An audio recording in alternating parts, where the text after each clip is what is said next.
It booted up! Oh my god. Well, that a computer boots up successfully is usually nothing too out of the ordinary. However, if you watch this channel, you know that it's a big achievement, so yeah. What is this old iMac doing here? Well, this is my latest Macintosh collection item.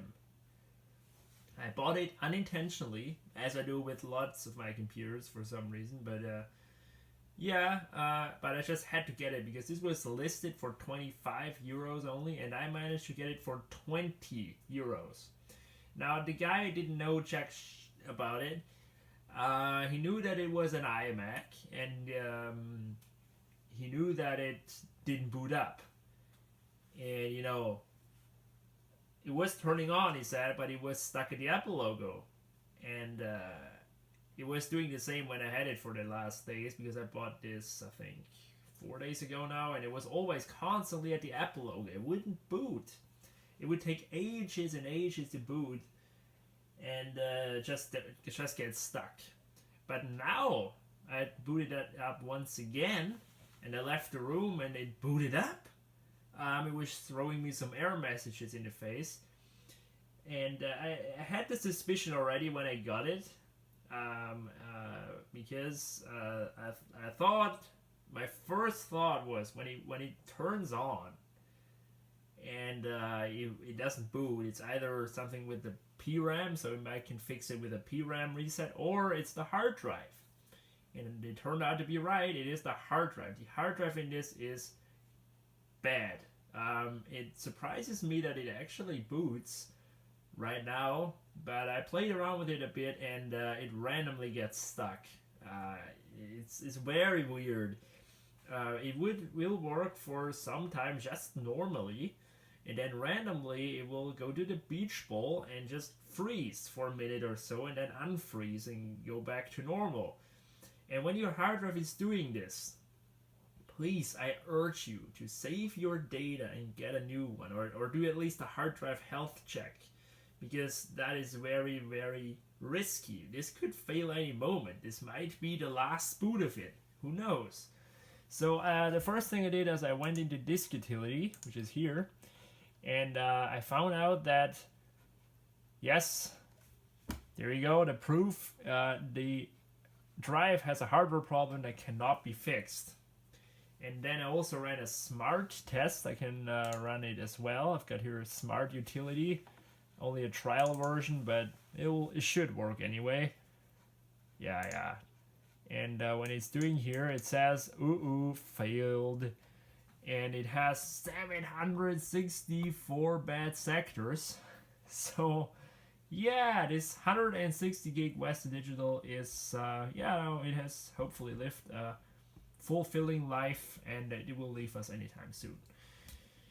So, that's why I got it so cheap, and I'm happy that it works. Other than that, it is completely fine. Now, I must admit, when I bought it from the guy, I had no idea if it was an iMac G5 or an iMac Core Duo or Core 2 Duo. I had no idea, because these white iMacs, I've never seen one of those before ever. I didn't know anybody who had one of those, and it's a first for me. These sorts of iMacs are new to me, and I was happy that it is not a iMac G5, because those are huge pieces of shit.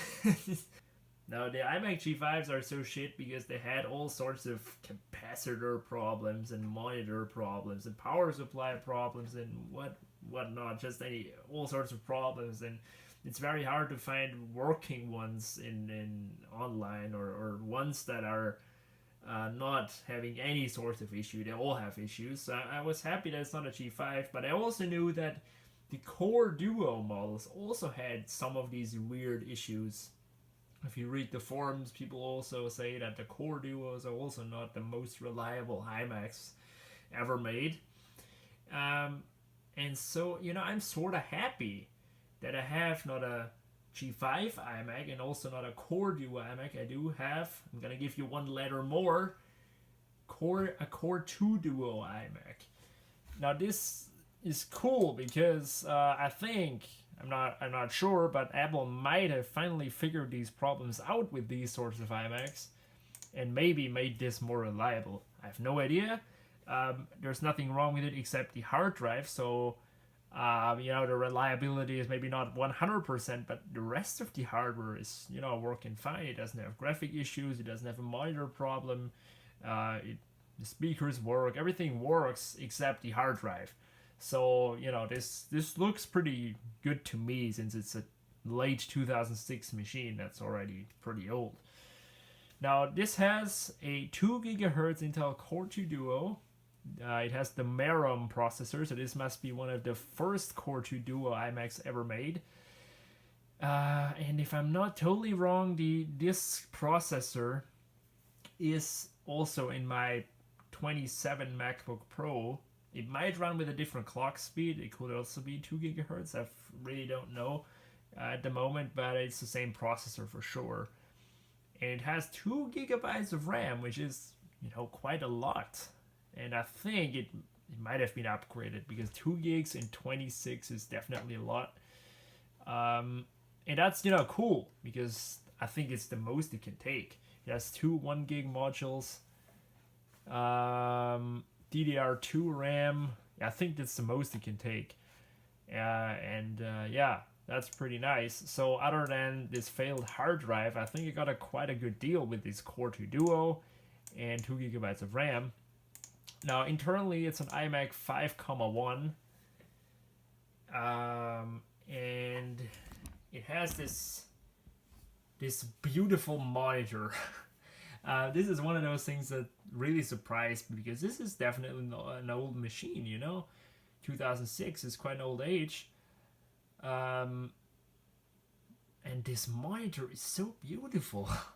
It's nothing too crazy, nothing too exciting resolution-wise. It has 1440 by 900 resolution. That's not impressive by today's standards, but it doesn't really matter because this is so nice and crispy looking.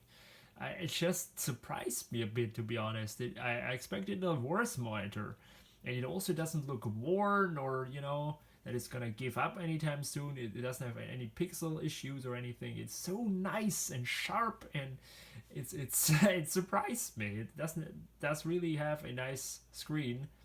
Now this is a 17-inch screen, and I think they made also 20-inch versions. They definitely made 20-inch iMacs in 27, and I know about 26. But I think the 20-inch is the one I would have gotten. I think that's the 17 inch is a little small for a desktop machine. For me, I would have gotten the 20-inch, but never mind. That's the one I have now, and this is, when you think about it, a good 10 inches smaller than my other iMac, which is 27 inches. It looks so cute compared to it. But if you look at those two guys, the initial design is the same. This also has this foot and this monitor design here. Just this has smaller bezels and a little different shape, and it's bigger. But the whole design is the same. It also has the ports here. It has the power button on this side. It's pretty similar in terms of design. So this design has definitely proven to be good. Now, when you take a look at the back, we are greeted with some ports. We have just regular ports, nothing exciting here. A headphone jack, a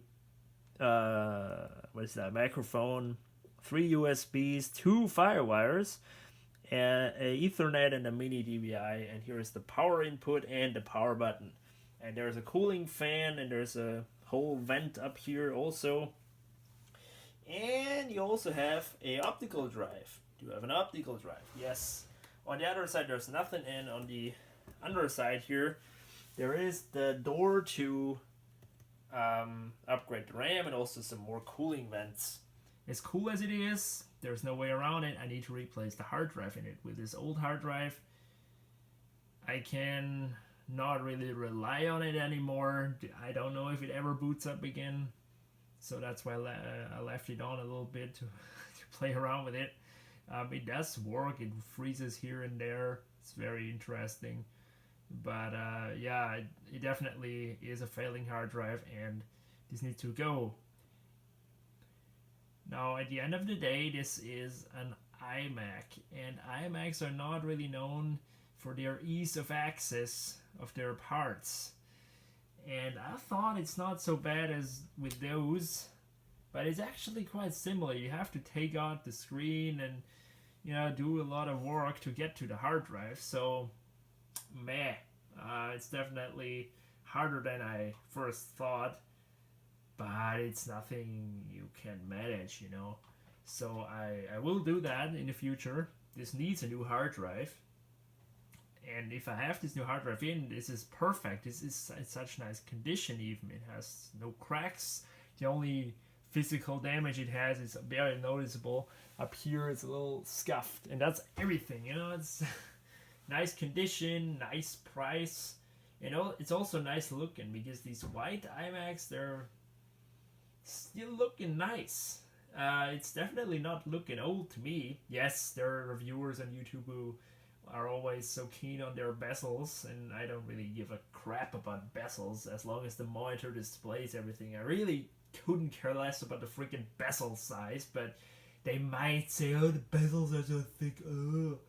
Well, I don't really care. It has a monitor and I can look at it. The bezels aren't really disturbing me at all. This is a monitor, and I don't know what's the deal with these bezels. They're just, the problem is the computers have gotten just so good that they really don't know anything to criticize anymore, and so they're just nitpicking on these very unnecessary, idiotic things that nobody really needs. Yeah, a old iMac, more in my collection. It's crazy when you think about it, but this is my 6th iMac. I have 4 iMac G3s, and I have this iMac here, and now I have another one. So I do have a lot of iMacs. It took me a little to realize that, actually.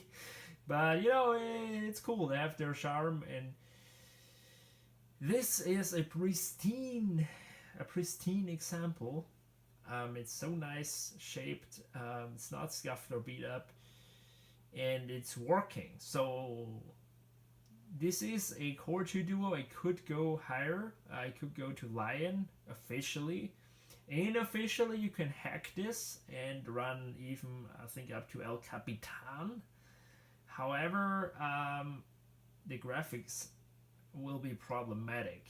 Now, of course, that doesn't mean I'm not going to try it, It's definitely something I will try. But as I said, the graphics, I think, will be problematic.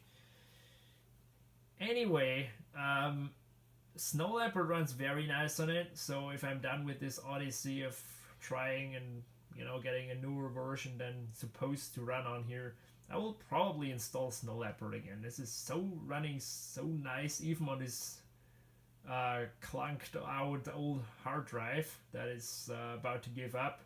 But it's with these 2 gigs of RAM. Lion is meh, but Snow Leopard is definitely managing it. So thank you for watching, and stay tuned for more videos on this when we try to replace the hard drive in this. And I'm betting with you guys that it's not an easy feat, and we will definitely swear a lot, and it will be a great video from us again. So stay tuned for that.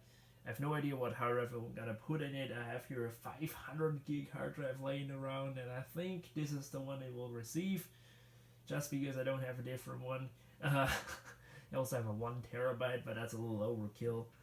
So I think I will go with this 500 gig, or I can maybe get somewhere a cheap hard drive from somebody. It's really, the size really doesn't matter. It's only it's good when it works in this case. So thank you for watching. I certainly like this this purchase. They even gave me this nice keyboard with it, and another one of those shitty Pro mices. I put the mouse away. I mean, this is not worth showing at all. So I have your better mouse hooked up, one that you can actually use. But yeah, thank you for watching, and stay tuned for more videos.